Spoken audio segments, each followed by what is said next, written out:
Qəbizlik də özü bir sərbəst xəstəlik deyil.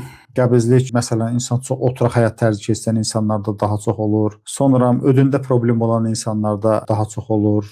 Düzgün qidalanmayan insanlarda daha çox olur. Yəni bunların hamısına diqqət olunmalıdır və bundan sonra əgər varsa, davam eləyirsə tədbir görülməlidir. Bəzi insanlar tədbir görmək üçün məsələn adi sənadan daha çox istifadə eləyir. Xatırladım ki, səna bitkisi, sonra kövrək murdarçanın qabıqları, bunlardan istifadə eləmək yalnız arada sırada ola bilər. Daimi olaraq bundan istifadə eləmək düzgün deyil. Çünki bu bağırsaqların sayı əzələsini tənbəlləşdirir və sənadan uzun müddət istifadə edən, o istifadəni saxlayandan sonra artıq bizim bağırsaqlarımız peristaltika eləmir, sadəcə olaraq səyriyir. Yəni bu belə səyriyir və tərkibindəki mühtəviyyatı irəli apara bilmir. Deməli biz bunlardan ara sıra istifadə edə bilərik. Məsələn, həftədə bir dəfə səna çayı içə bilərsiniz və yaxud da 2 dəfə. Və yaxud da ki, kövrək murdarçanın qabıqlarının dəmləməsi. Amma bizə nə lazımdır? Bizə lazımdır ki, tərkibində bol liflər olan qida vasitələrindən, dərman bitkilərindən çox istifadə edək. Bunların başında nə gəlir? Məsələn, kətan toxumudur, chia toxumudur.